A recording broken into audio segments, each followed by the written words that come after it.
Hello everyone. Today we're going to talk about calculus. And the cool thing about calculus is it lets you answer problems that are impossible to answer without calculus. Isaac Newton actually invented calculus to try to solve problems that he was working on that he could not solve without calculus. So what we're going to do today is we are going to invent calculus together. And once you've invented calculus, once you understand why you would want calculus, what problems can calculus let you solve? How does it work? What are the big ideas behind it? Then you'll be able to master the rest of calculus. So here's our motivating problem.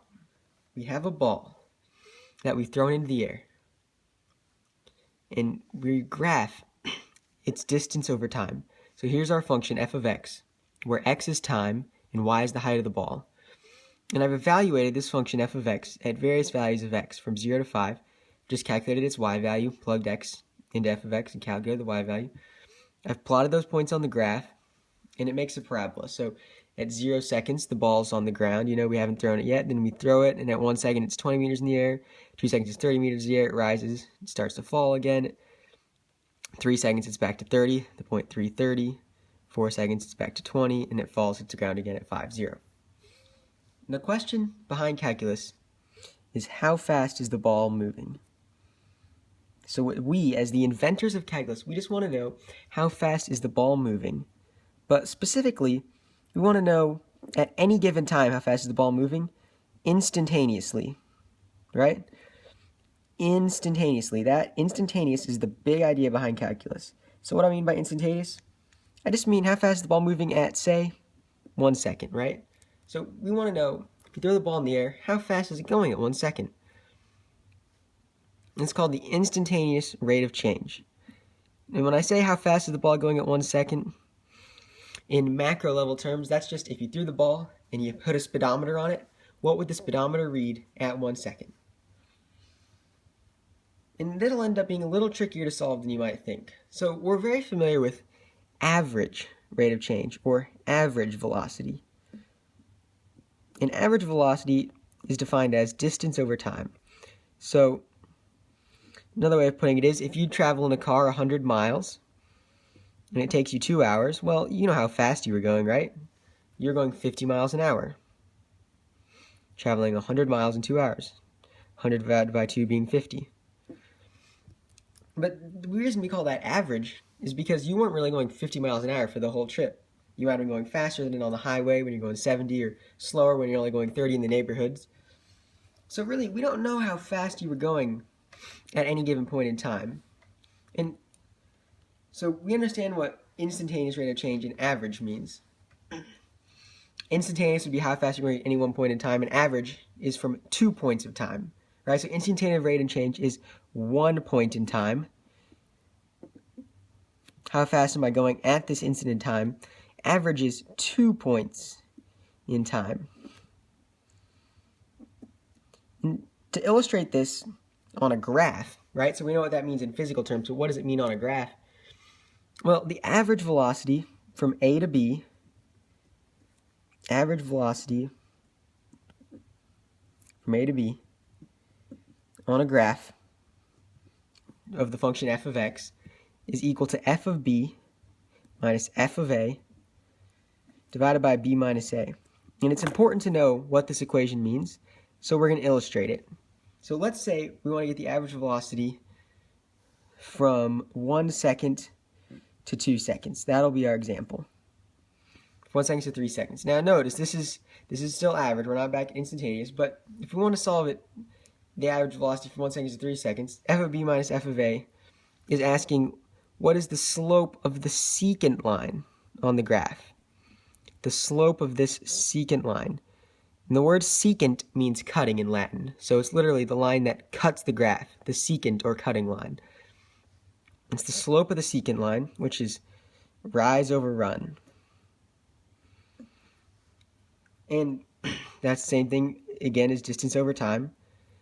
Or change in y over change in x. This triangle means change. It's the Greek symbol delta. And this is just the traditional definition of slope that you've learned in algebra. And so from 3 seconds to 1 second, the change in y is the new value of y minus the original, right? So in the car, if you started at 0 and you ended at 100 miles, your change in y is 100 minus 0, or 100. From 3 seconds to 1 second, your change in y is f at 3 seconds, right? What's the y value at 3 seconds? That's 30. The length of the side is 30 minus 20, because at 3 seconds we're at 30, at 1 second we're at 20. So the change in y is 30 meters minus 20 meters. That's the rise. The slope is our rise. And same thing as the change in x is this, the length of this, the bottom part of this triangle, that's the run. And so we know that's 3 minus 1. So that's where this f of b minus f of a over b minus a comes from. It's the second value of y minus the first value of y. The value of y at b minus the value of the function at a minus divided by b over a. So in this case, over 3 seconds minus 1 second, and we get our average velocity being 10 meters in 2 seconds, or 5 meters per second. So what we went through that for is to understand average velocity is the slope of this secant line, right? It's f of b minus f of a over b minus a, or it's the change in y over change in x. That's our average velocity. But what you can realize is that the ball wasn't really going 5 meters per second every moment in time from 1 second to 3 seconds, right? Just like the car. The ball was rising for some of the time, but it was even falling for some of the time, so some of its velocity was negative. So how do we get the ball at 1 second? This is the big question of calculus. We can get average velocity by the slope of this secant line. That's our distance, being the change in y, and our time being the change in x. The slope of that line gives us average velocity, but what about instantaneous velocity? Because how fast is the ball going at 1 second?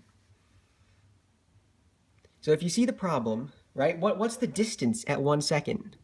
How much distance is it changing at 1 second? What's the time at 1 second? This is the problem of calculus. So if you're seeing that problem, you're right on the way to getting to calculus. So what we need to do, how do we overcome this problem? What do we need to do? The trick here is that the closer you get, let's say we drew another secant line right here, right? Let's say our A, in this case, is 1. Let's say we made our B 2, right? We can make our B any of these values in here. The closer that we make B to A, the better our approximation is from 1 second to 3 seconds. So let's try from 1 second to 2 seconds, right? If you do the calculations, you'll actually get the same 10 meters, the same 30 meters minus 20 meters, but now it only took you 2 seconds minus 1 second. So now we see, oh, maybe the ball is going 10 meters per second, right? Because now we're not averaging in the time the ball is falling. So the closer that we get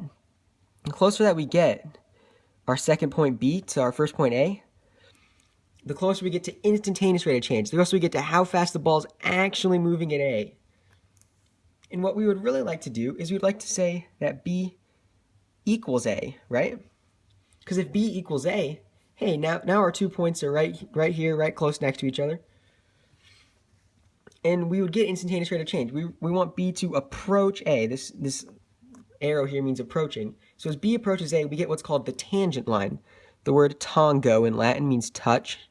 So this is the line that just touches the graph at 1 point. And you need 2 points to determine a line, right? That's our instantaneous rate of change. It's at 1 point in time. Excuse me. For average velocity, you need 2 points, right? So those are our 2 points that we're determining our line, B and A. And they gave us average velocity. But to get instantaneous rate of change, to get 1 point in time, we want B to equal A. The problem when B equals A is f of B minus f of A over B minus A. Because B equals A, that just gives us 0 over 0. So that's junk, that's garbage, right? To get instantaneous rate of change, we need B to approach A, we need B to equal A. That would approximate the velocity perfectly. But what do we do with 0 over 0, right? So here we are, we're wondering how fast the ball is going at 1 second. We're getting 0 over 0 because we realize we need to move B as close as possible to A. And this is where we invent calculus. This is called the tangent line problem. It's fundamental calculus.